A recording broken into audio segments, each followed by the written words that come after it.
I ask you to join me in the book of Genesis, chapter 37. If you would, please join me there, Genesis 37. I'm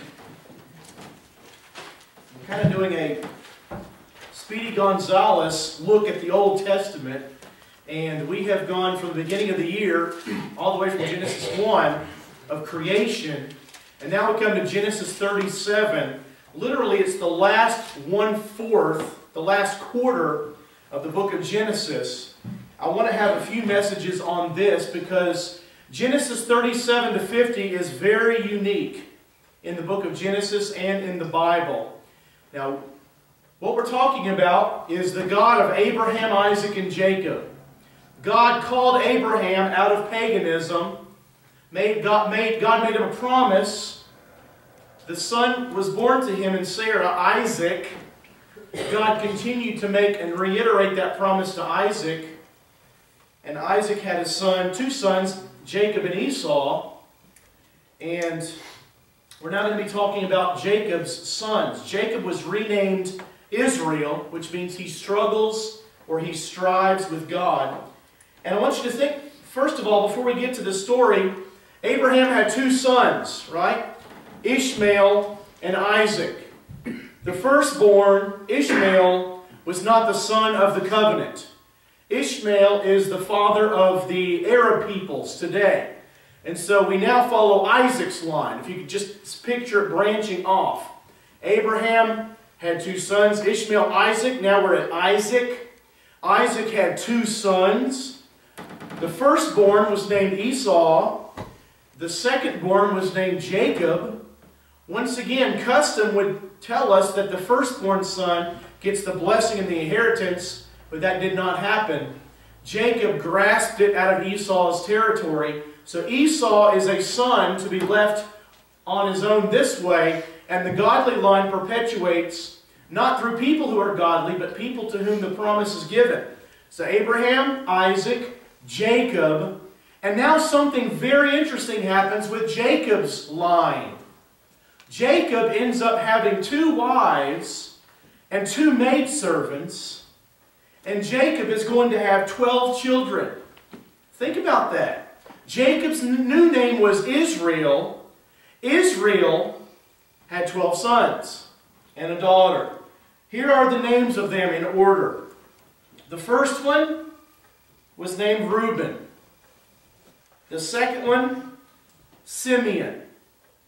The third one, Levi. The fourth one, Judah. The fifth, Dan. The sixth, Naphtali. The seventh, Gad. The eighth, Asher. The ninth, Issachar. The 10th, Zebulun. The 11th is named Joseph. And the last one, the 12th, is named Benjamin. Okay? Two wives, two maidservants. The first 4 were born by his lesser loved wife, Leah, the one that doesn't look so good, if you remember the story. And then the next 2 sons are from Rachel's maid. The next 2 sons are from Leah's maid. So he's had 10 children apart from his beloved wife, Rachel. Finally, as Jacob would probably say, finally he got it right. His firstborn son to his beloved wife Rachel is named Joseph. And that's who we're going to talk about in Genesis chapter 37. Now, this chapter is very fast-moving. In fact, this whole rest of the Genesis is fast-moving. It's very exciting. It's very dramatic. And unlike the rest of Genesis, there's a lot more detail here. On purpose. You'll see why. Very simply put, God is in the details. Every single one of them. It's exciting, it's dramatic, yet in all of chapter 37, God is not mentioned. Chapter 37 is going to set up for us a crisis that is going to take until the end of Genesis to resolve. And get this. This crisis, in the span of time, will not be resolved for 20 years. 20 years. So before we come to verse 1, let me just set it up by saying something that we all know very well. Here it is. It is impossible to not be hurt by other people's sins.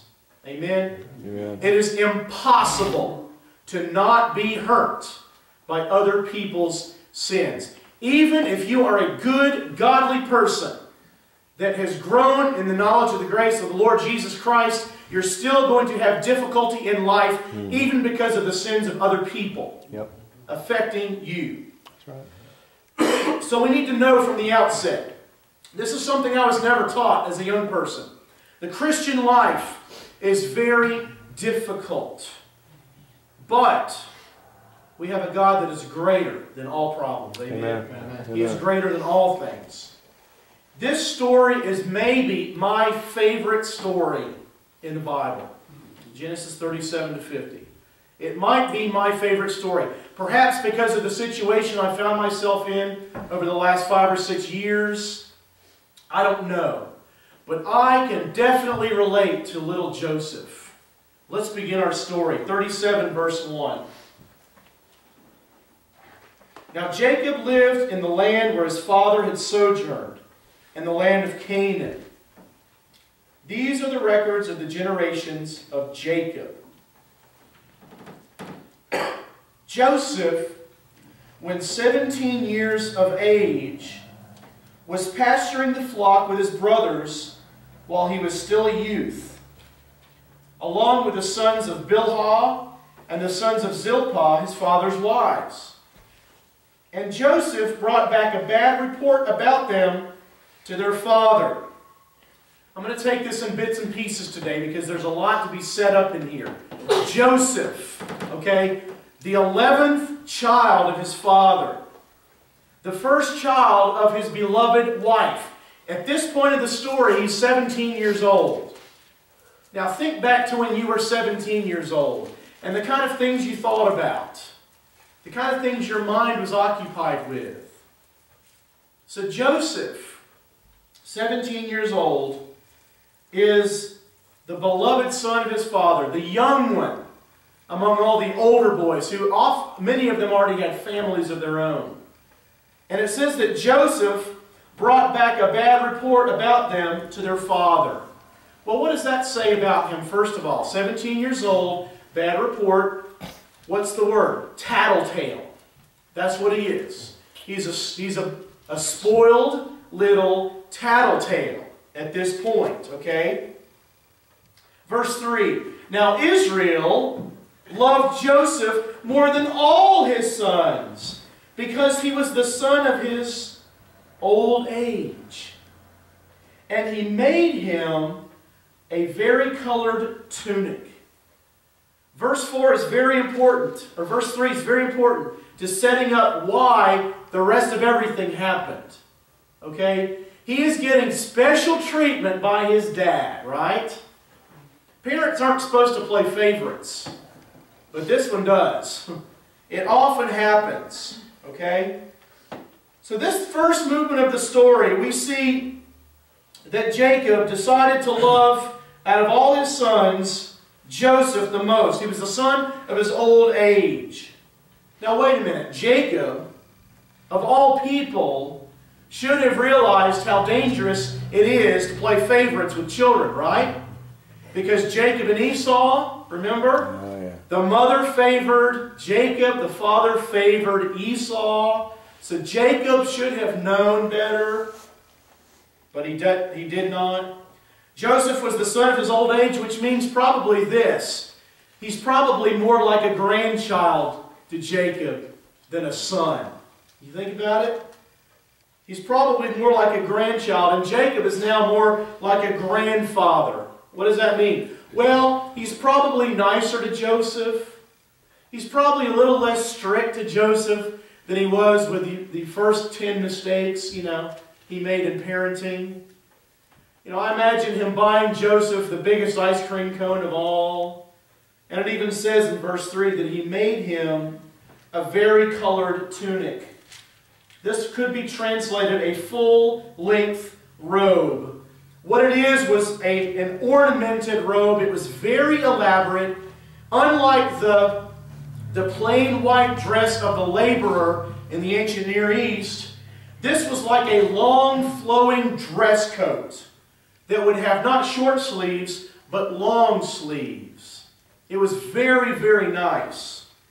This was not a work garment. In fact, this type of outfit was the kind of outfit worn by royalty. By royalty. So what is Jacob saying to his son, and what is the message to the rest of his boys? It's so obvious. My son is like royalty to me, and you all are not. Sets up the story so well. Verse 4, his brothers saw that their father loved him more than all his brothers, and so they hated him and could not speak to him on friendly terms. So that sets up our story. Tremendous animosity in the chosen family of earth, I might add. This was the chosen people of the covenant on earth at that time, and they had family problems. It's common. It is more common than not. Favoritism, doting on a young child, tattletaling from this 17-year-old, and the brother's resentment. It's all gonna snowball, and it's going to get worse and worse. It's no wonder they hated him. They hated Joseph. He was the favorite. But does Jacob seem to see this? He seems blind to the whole thing. Somehow he seems blind to all of it. So, it's very, very unfriendly terms. Then we come to verse 5. Then Joseph had a dream. And when he told it to his brothers, they hated him even more. He said to them, please listen to this dream which I have had. Now, in verse 6, he's telling them the dream, but verse 5 tells us he already told them the dream. What that means is he's saying it over and over and over, and he's bugging them about it. Verse 7, behold, we were binding sheaves in the field, and lo, my sheaf rose up and also stood erect. And behold, your sheaves gathered around and bowed down to my sheaf. Oh, Joseph, goodness gracious. Even if you have a dream like that, do you need to say it and then over and over and over? Joseph is just clueless. He's a spoiled, tattletaled little 17-year-old that doesn't know how to keep his mouth shut. And then he goes on and tells them about a dream that he had. Now, what makes the brothers so angry, we'll see in just a minute, not simply that Joseph is bragging about a dream, but remember, who often spoke to people through the dreams? God did. God did. And they don't like, if God is actually telling them what's going to happen, they sure don't like this at all. They said, verse 8, his brother said to him, are you actually going to reign over us? Are you really going to rule over us? So they hated him even more for his dreams and for his words, which suggests again that he's saying it over and over and over again. It's a crescendo of hatred that's just growing and growing and growing. They cannot stand their younger brother here. And they sure don't want to consider the possibility that this dream is from God and would come true. Look at verse 9. Now he had still another dream and related it to his brothers. And said, lo, I've had still another dream, and behold, the sun and moon and 11 stars were bowing down to me. He related it to his father and to his brothers, and his father rebuked him and said to him, what is this dream that you have had? Shall I and your mother and your brothers actually come to bow ourselves down before you to the ground? His brothers were jealous of him, but his father kept the saying in mind. Different reaction from the different age groups. The brothers were absolutely livid and furious. But Jacob may be thinking, well, maybe there's something to this. Jacob had walked with God a lot longer. And while he was imperfect in every way, Jacob knew God's dealings with people. And he knew that this could be God speaking to this family. So the hatred goes on. Now verse 12. Then his brothers went to pasture their father's flock in Shechem. Israel said to Joseph, Are not your brothers pasturing the flock in Shechem? Come, and I will send you to them. And he said to him, I will go. Then he said to him, Go now and see about the welfare of your brothers and the welfare of the flock, and bring word back to me. So he sent him from the valley of Hebron, and he came to Shechem. Of all of the people in the household to send to check on the brothers, coincidentally, he chose Joseph, the most hated. And I don't really understand why Joseph was not out in the pasture in the first place, do you? He was simply in the palace, in the house, perhaps enjoying the comfort of the shade or whatnot. But in any way, case or form, Joseph is now sent to check on the brothers. Now verse 15. A man found him. He was looking around. A man found him, and behold, he was wandering in the field. And the man asked him, What are you looking for? He said, I'm looking for my brothers. Please tell them where they are pasturing the flock. Then the man said, They have moved from here, for I heard them say, Let us go to Dothan. So Joseph went after his brothers and found them at Dothan. What a coincidence, huh? The brothers weren't there. But someone was that just happened to hear where they were going next. To Dothan. Okay? This is before walkie-talkies and cell phones and everything else, folks. This is just not coincidence that Joseph ran into this strange man. Now, verse 18. Now it gets really, really good. When they saw him from a distance, and before he came close to them, they plotted against him to put him to death. Stop there for a moment. Saw him from a distance. How did they know it was Joseph? Saw him from a distance? I wonder how they knew it was him.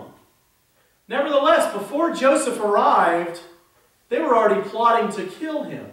You know how conversations go, don't you?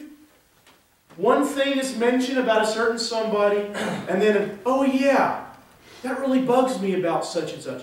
And then a little bit more, and people crank it up a little bit more, and before you know it, there's an outright coup against a certain person. That's exactly the dynamic here. The conversation was elevating in disgust and hatred toward their brother. Verse 19, they said to one another, Here comes this dreamer. But how did they know it was him? We're going to find out in just a minute. I hope you know what it is, but if you don't, we're going to find out. Here comes this dreamer. Now then, come and let us kill him and throw him into one of the pits, and we will say a wild beast devoured him. Then let us see what will become of his dreams. Oh, how they despised him. But more, how they hated the fact that the dreams might actually come true. So this is what they wanted to do. If they could kill the dreamer, they could kill the dream. If they could kill and remove the dreamer, they could remove the dream. You see, if Joseph is gone, they cannot bow down to him. They don't want to have anything to do with this dream possibly being true and coming to pass. So they plot to kill him. And the oldest child, the oldest son, who would be responsible for the younger ones, his name is Reuben. Now verse 21. But Reuben heard this and rescued him out of their hands and said, Let us not take his life. Reuben further said to them, Shed no blood. Throw him into this pit that is in the wilderness, but do not lay hands on him. that he might rescue him out of their hands to restore him to his father. And here it is. So it came about when Joseph reached his brothers that they stripped Joseph of his tunic, the very colored tunic that was on him. And they took him and threw him into the pit. Now the pit was empty without any water in it. Joseph, walking out to the pasture in a royal garment. Why would he do such a thing? That's like going to a construction site wearing a tuxedo. Brother James, you don't wear that to a construction site, do you?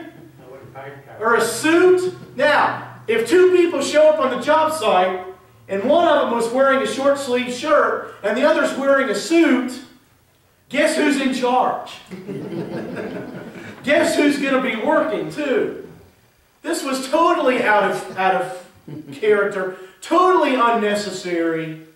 Why would a 17-year-old boy wear a hot tunic out into the field? There's only one reason. To show off. To show off. And that's how they could tell it was him from a distance, wearing that ridiculous robe out in the middle of the desert. Not smart at all. They stripped him of his tunic. They threw him into the pit with no water. They thought, if we can't kill him, let's at least let him suffer. And now the part that really, really proves that human beings are absolutely sinful and depraved. Before we go to this part, many of you have experienced funerals, the loss of loved ones. And often, during the course of the funeral time, people will bring food to help you out, to help you with the grieving process and just not having to do that. But honestly, if it's someone that's real close to you, all that food really means nothing because you don't want to do what? You don't want to eat it all, do you? We can get so emotionally distraught that we just can't imagine eating. With that in mind, look at this next part. Verse 25. Then they sat down to eat a meal. They sat down to eat a meal. Joseph is screaming and clawing and begging for them to let him out. And the brothers are saying, hey, could you pass the ketchup for these fries? Hey, pass the salt. I need some salt on this. Absolutely evil to the bottom. And as they raised their eyes and looked, behold. And the word behold is there on purpose. What do you know? Looky here is the idea of behold. What do you know? A caravan of Ishmaelites was coming from Gilead, with their camels bearing aromatic gum and balm and myrrh on their way to bring them down to Egypt. Do you love this story? I love this story. It's unbelievable. Down to Egypt. Judah said to his brothers, what profit is it for us to kill our brother and cover up his blood? Come and let us sell him to the Ishmaelites and not lay our hands on him. For he is our brother, our own flesh. Oh, the hypocrisy. He's our brother. Let's not kill him. Let's just sell him into slavery. If we can't give him a death, let's give him a living death, And his brothers listened to him. Then some Midianite traders passed by, so they pulled him up and lifted Joseph out of the pit and sold him to the Ishmaelites for 20 shekels of silver. Thus they brought Joseph into Egypt. Boy, things are tough for a 17-year-old boy, right? His brothers just betrayed him. Absolutely betrayed him in coldness. What were you worried about as a 17-year-old? Maybe paying for a car, who to ask to the prom, trying to get to work, finding somebody with jumper cables so you could get to school. Those are about the extent of your troubles, right? Joseph, though, sold into slavery by his own family. Again, folks, it is impossible not to be hurt by the sins of other people. No matter who you are, no matter how close to God we are. Well, let's finish the story. Now, Reuben returned to the pit. That's the oldest. Reuben returned to the pit, and behold, Joseph was not in the pit, so he tore his garments. That's in agony and in mourning. He returned to his brothers and said, "The boy's not there. As for me, where am I to go?" And they sent the varicolored tunic and brought it to their father. And they wouldn't even come out and say it. They would just rely on the power of suggestion. Listen to what they said. "We found this. Please examine it to see whether it is your son's tunic or not." Well, that's just cold, isn't it? How hypocritical can you be? Examine, this your son's tunic? Well, they know it is. How two-faced can you get? Then he examined it and said, "It is my son's tunic. A wild beast has devoured him. Joseph has surely been torn to pieces." And the brothers did not step up and say, "Oh no, Dad, we did it." No, hypocrisy. Absolute hypocrisy. So Jacob tore his clothes and put sackcloth in his loins and mourned for his son many days. That was a very common procedure for mourning, especially deep mourning for someone that was lost. Verse 35, "Then all his sons and all his daughters arose to comfort him." More hypocrisy. But he refused to be comforted. And he said, "Surely I will go down to Sheol in mourning for my son." So his father wept for him. The idea there is he continually, on and on, over days and days, wept for him. Verse 36, "Meanwhile, the Midianites sold him in Egypt to Potiphar, Pharaoh's officer, the captain of the bodyguard." And that's the end of chapter 37. Where is God in all this? People ask that all the time. Where was God on 9/11? Where was God when my son was killed in this car accident? Well, where was God when all the Jews had to go into Auschwitz? Where was God? Where's God in chapter 37? He's there. He's just unknown. He just chooses to remain anonymous. God is still sovereign. We see that all throughout. The finding of the man in the wilderness by chance, it seems. Every detail of this story is incredible. And every detail is necessary for the next part to happen. Everything. It is meticulous in its detail. And the reason is this: God is meticulous in His sovereignty and in His providence. Nothing happens by accident. That's hard to understand, but consider the alternative. If there's some things that God doesn't know about, or God's not in control of, whoa, now we're really in trouble. Now we're really in trouble. God is in charge of all things. It is His providence. God is sovereign. That's what this story is about. Even when our parents are doting and foolish, God is sovereign. God is sovereign. Even when teenagers are naive and act like idiots, God is sovereign. Amen. God is sovereign. Even when people do evil things to us, God is sovereign. God is sovereign. Even when it's so hard, we can still trust God no matter what, because He is sovereign. There's not one maverick molecule in the universe that God is not in control of, because all things include all things. And what did God say about all things? They all work together for good to you who love God and are called according to His purpose. I'm going to love going through this story, and I hope that you will be blessed as we do so. Let us pray.